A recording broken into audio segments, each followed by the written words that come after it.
Greetings! Welcome to the Road Cook. Today we're going to be doing a grilled lemon pepper chicken leg out on the old Traeger. And before we get started, I wanted to give a shout out to my good friend Johnny Powell out there in South Carolina. Toast you with a new glass of apple wine, sir. Dad, I was listening to a Buffett song earlier today and it made me think of you. And the line in the Buffett song was, I learned to be cool from you. Thank you, Dad. Now, lemon pepper chicken legs.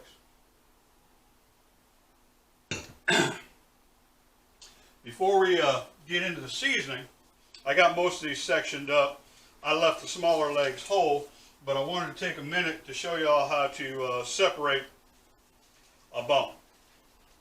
This case chicken leg. Insanely easy, and these are still semi-frozen. What you want to do is, if you got a cleaver, don't chop. If you got a knife, don't chop. All you want to do is find the middle of the joint and just push your knife through the middle of that joint. Once you get used to it, it's pretty easy.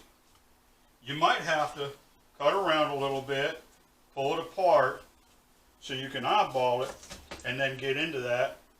But after a while, you get a feel for it. There's really nothing to it.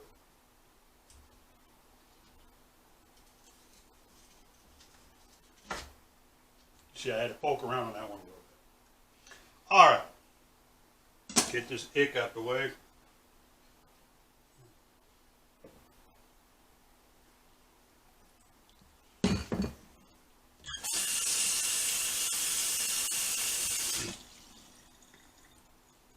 So all we're going to do is a simple marinade.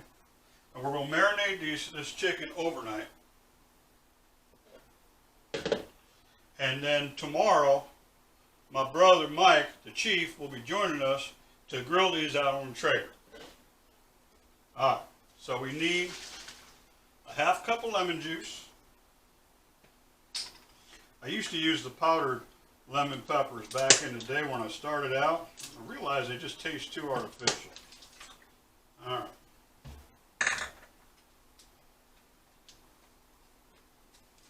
Quarter cup of lime juice. You know, once you get this dialed in, you can tweak it any way you want. Use any kind of pepper you want, any kind of citrus. This works good with apple juice too. Okay. I need a quarter cup of corn oil. This helps to lubricate things, get all them flavors moving around. Makes everything even. You want to take your salt and put it right onto the chicken. Sadly, I don't have a whole lot of working room here in my pots and pans. We're hoping to relocate soon, and maybe I can get more toys. But, and if you really want good penetration, you can do this ahead of time. Like I said, it's going to marinate overnight, so it's not that big a deal. And you'll need a tablespoon of black pepper. I like to keep all my recipes simple. I like to go by the rule of 5, which in general says 5 ingredients or less is enough. All right. To this, I'm going to add 2 cups of water. And that's all there is to it. Now, what I will probably end up doing when I'm done shooting here is take these and bag them into gallon bags and then split the marinade amongst them. But for right now, I just want to get them wet. I get them wet, I'll put them right back in the pan, I'll pour the extra on top, we'll go from there.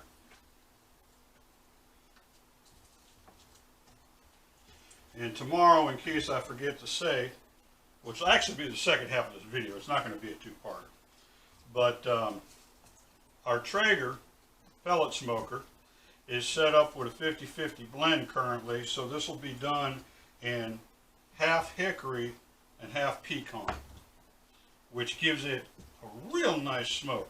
What we'll be doing different tomorrow is we'll be using a high heat rather than doing a heavy smoke and just making these where they have the smoke ring and the smoke is such a penetration that's pretty much all you taste is smoke, which ain't bad. I do that with ribs, with butts, briskets, all the time. but I want this lemon pepper flavor to be the star of the show. So we'll be using a higher heat and a lower smoke and going from there.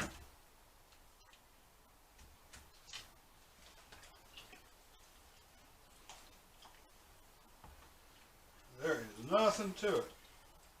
The main thing with your marinades, you need to get the salt onto the meat to open the pores, and don't overdo it. It's just there to open the pores and merge flavors. Generally, you want some kind of an acid, which is usually a citric or a vinegar. And don't ask me to explain vinegars. They're acids, but they act like alkalines, and I gave up on that years ago. They're just cool to work with. Okay. And the oils help everything to be nice and even, and then of course your spices. Now I've done a lot of videos on injecting meats lately, and this is the other end of that spectrum. We're not injecting anything. And if you watched any of my other videos, you know that I'm very cautious with black pepper, because black pepper can be a bear.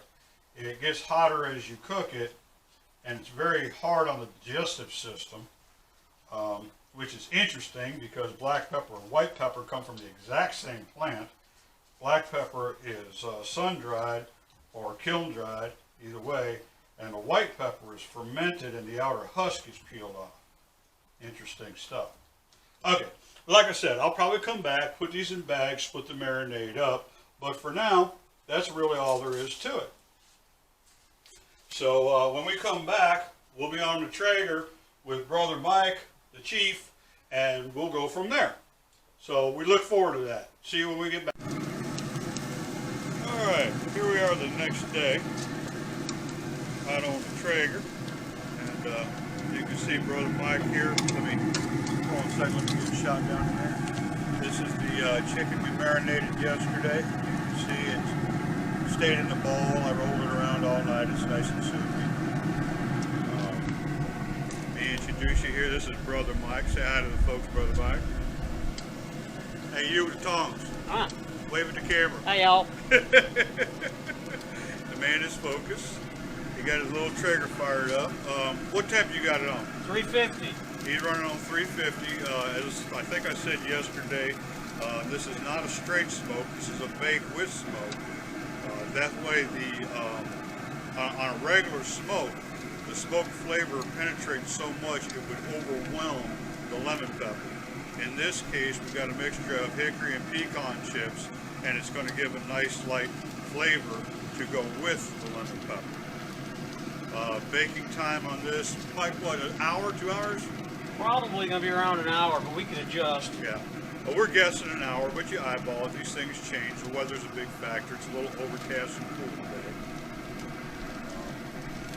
Oh, I need to mention that I kind of did the first video yesterday in a hurry, and I missed one of the ingredients. I had my mortar and pestle sitting there with 12 allspice berries, and I forgot to grind them up and put them in the mix when I was doing the shoot. But they did go in the mix after the shoot, and they will be in the recipe below. Alright, well, that's pretty much all we got right here, and we will be back in an hour or two when they're about done. Say bye to the folks, Mike. See y'all. It's cold beer time. Alright, so here we are. It's been exactly an hour, and Mike's going to go ahead and demonstrate proper probe. He's going in at kind of an angle along the bone. Not on the bone, but close to the bone. We'll get a shot. Alright, we'll push it 160 on that. So what we do now, go ahead and pull them at your lead. So what you do now is go ahead and pull the chicken, which is absolutely gorgeous. And then we'll let it rest for a good half hour.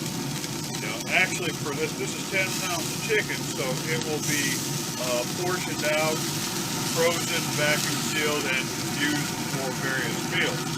But the important thing is that it rests for a good half hour, 45 minutes, and the heat will actually go up during this time, but the tissues will relax and make the meat very juicy, very tender, which is very important when you're cooking anything, actually.